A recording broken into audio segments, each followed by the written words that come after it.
Dave, where'd you get this? Jake had it at school. Why? I'm realizing this material has somehow been deemed appropriate to even be placed in my 5-year-old's hands. What in the world? It was a book meant to introduce and normalize homosexuality. This is about introducing to my child sexuality issues at a very early age. And they teach this in kindergarten? Even before he's introduced by his parents. It's just a child, Dave. I just could not believe that they were doing this in kindergarten. We decided to email the teacher. Hey, Tanya, can you read this and tell me what you think? Tanya and I thought it absolutely necessary to make it clear to the teachers and administrators of that school that it is our parental right to be able to be notified when they're doing this to our children and have the option to opt our children out. Jake can't even tie his own shoes yet. The principal agreed to meet with us the following Friday. I think you're both misinformed. These school materials have nothing to do with homosexuality, but with family. She basically directed us to a gay, lesbian, straight educational network workshop. Go to this workshop. That's entitled How and Why to Talk to Your Children About Diversity. Thank you so much for coming tonight. When the workshop leader came in the room, the first thing he said was, I could talk to you about diversity, but tonight, I've decided to talk about homosexuality. I was very worried. Not only was my mind racing, wondering what could possibly have already taken place and what their plans were to accelerate these discussions and presentations to our 5-year-old son. We're going to be putting more educational materials like this in every classroom. Indeed, this is now something they're going to be rolling out more and more. So after we fully understood what they planned to do with the children, we went to the principal.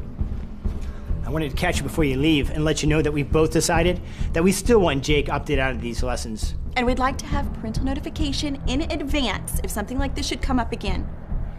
I'm afraid we can't do that. They would not accommodate at all. We had one final meeting at Estabrook Elementary School with the principal and the director of education. There's only 2 months left until school is over. All we're asking is for you to make an exception for one child. Just one child. All right. That sounds reasonable.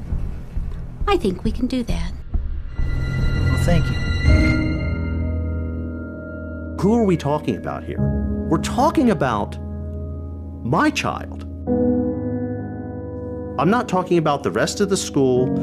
We didn't say never do this. We said when you do it, as they stated they would, notify us first, and we want the option to opt out if we don't think he's ready for that.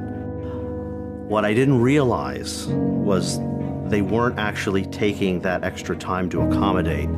They were formulating another plan. They were keeping me there by leaving me with this promise and calling the police.